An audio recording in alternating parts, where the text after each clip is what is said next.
Hey, it's Mazzy here. This is a special edition of Whack-A-Mole. I have Jason, a friend from San Francisco. He's actually from Marin County, but he's a teacher in San Francisco. Record freak, record collector. We did a record day yesterday. He's in a 78 record mode, so he went to a place and he picked up some 78s. And the earlier thing I posted was records that I picked up. But this is a special number 10 of Whack-A-Mole, and he's gonna choose some albums. It'll be random for me. I'll showcase them and talk about them, and as I said before, if I don't know anything about them, I'll make something up. But usually, if they're in my collection, of course I know. So I can start handing them to you. This is Jason's like becoming sort of my Vanna White today. That sounds creepy. Yeah. Right. I can start handing turning letters of records. That's okay. Right. You want to hand me one, or do you want to wait till you get all five? No, I can look while you're talking. Okay. Record number one. Record number one. Peter, Paul, and Mary in concert. Warner Brothers Records. I don't know. What am I going to say about this? Peter, Paul, and Mary. You know, they made great sounding records. In fact, you should get, if you're anywhere into folk, forget the PBS, pledge breaks where 130-year-old people are pledging for watching Peter, Paul, and Mary with a million pledge breaks over and over again. Their first few records on on Warner Brothers are amazing sounding records. So seek those out. You should get those. It's funny, I don't listen to this record a lot, but this is my copy that I got around 70, probably 1970, 71-ish. What year did it come out? Do you remember? Do you know? I don't. Mid to late 60s. Yeah. So I probably got it in around 70, 71. In fact, let's see maybe it was later. Oh yeah, it would have been, it's a green label. So it's not the palm tree, which later. So it's probably like 69, 70. I don't remember when they changed the palm tree, but some, record freak will post it because you all know better, Mm-hmm. Okay, Whack-A-Mole, record number one, Jason's pull. Okay, record number two. Number two, The English Beat, Mirror in a Bathroom. Sire Records, 1980. 1980. There we go. So 10 years after I got that album, I got this album. I bought this when it came out. This is my IRS Sire copy. You all know that. And if you know, there was a band, I thought they were a West Coast band. I can't remember, but they were called The Beat. And these guys were called The Beat, but coming to America, you can't have two beats. Well, you can't have two beats in a song. You can have four beats in a song. You can have a million beats in a song. But they changed the name to The English Beat for obvious reasons, so they wouldn't be confused. What a cock-up, as they say in the UK. Anyway, great record. And which guy just died? Rankin Roger. Rankin Roger just died. See, I wouldn't even know his name, but is he the black guy? Mm. Oh, the singer, the main singer. Yeah, sort of the co-lead singer to Dave Wakeling. Okay, there you go. See? He knows more about this than I do, so if I don't know it, I bring in a ringer. Okay, number three, Whack-A-Mole. Oh, we actually just watched this movie last night. The soundtrack to Kid Creole. And interesting thing, we watched this movie last night. I had seen it before. Jason had never seen it, and he's going through an Elvis phase at the moment. That movie was 1958, and I would agree. I think it's the best movie Elvis Presley ever did.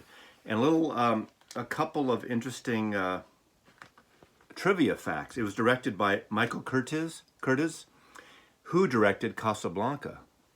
And it's in black and white, and the original script that Hal Wallace had commissioned or bought, I don't know all the details, was going to be a film with James Dean. And then James Dean died, and several years later, Elvis. And you can see it watching it.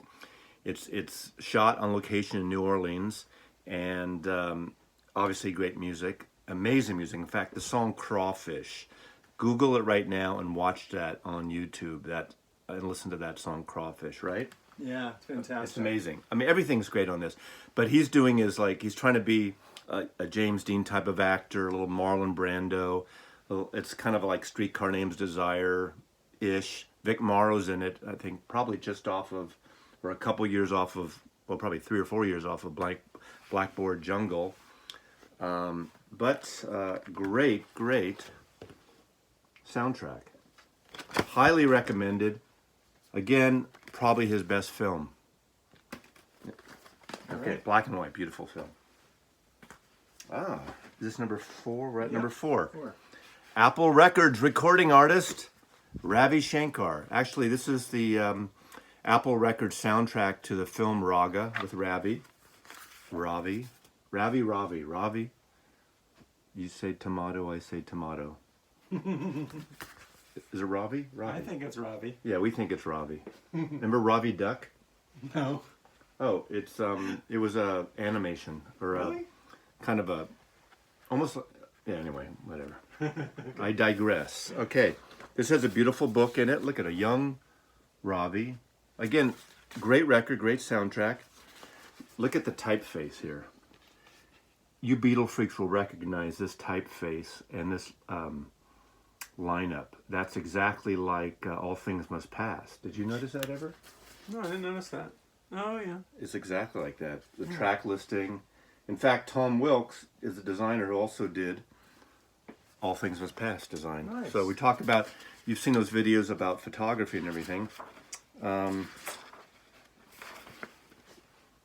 Great booklet inside. God, good choice. Good Well, you choice. also have a really nice copy of it. Like, it's just I really... think don't I have 2 copies? You do, I and they're have both 2. beautiful with nice Yeah. books. They're hard to find, Yeah. I think. I need to get these and wrap them in plastic. But there's George Harrison being taught by Ravi Shankar from the film. But beautiful film. Beautiful One of my music. favorites. Yeah, I'm a big, again, good example. When I was a kid, when Rubber Soul came out, I remember getting that album, and on the back it said sitar. I thought it was a typo. I had no idea what a sitar was in 1965, late November. I guess that came out late November '65. I had no idea what a sitar was. Got turned on to it. Then I started, literally, I bought a Ravi Shankar record, a live record, and I saw him in the late '60s perform. I'm thinking it was the Civic Auditorium or the Masonic Theater in San Francisco. I can't remember. Wow. And then I saw him a couple times in the '70s. Obviously, on the George Harrison tour. And then I went to the concert for George and saw him there. But we both love Indian music, right? Very much. Say something about it. Come on. Step up. Indian music. Indian music. Oh man, it's such a fantastic world to explore if you haven't. It's just amazing. And this movie is really beautiful. I watched this with my dad the other night. I brought him a copy of this movie. And it's this incredible journey with Ravi in India, talking about how just the rhythm and the culture that he grew up in really informed his music. And there's a really touching scene where he goes back to visit his teacher after a long time. And they have this incredible like bonding reunion and tearful reunion with his sort of host mom, if you will. And it's just a beautiful, beautiful movie, and the music is fantastic. Yeah. Great. Yeah, recommended. Thanks, Jason. Sure. Okay, last record. You ready? Last record, Whack-A-Mole number 5, special edition with San Francisco Bay Area guest Jason. Okay. Ooh.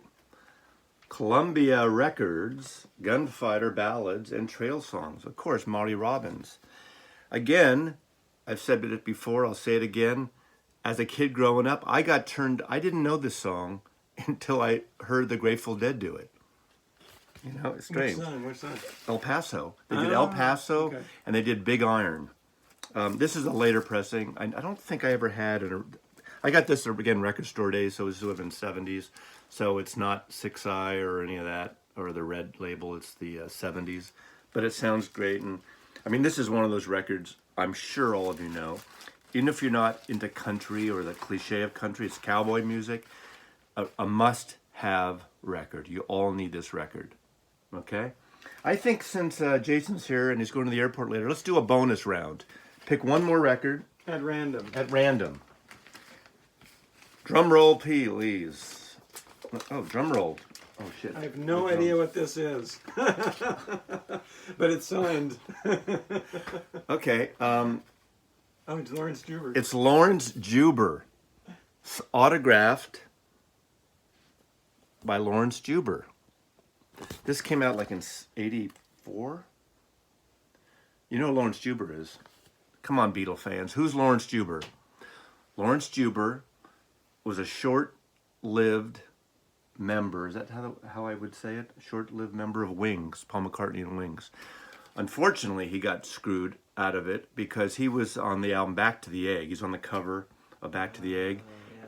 Great guitar player, really kind of fast, but really good. He was in the with Steve Hawley and Denny Lane, obviously, Paul and Linda on that album. But you know what happened after that album when they were going to go on tour in 1980?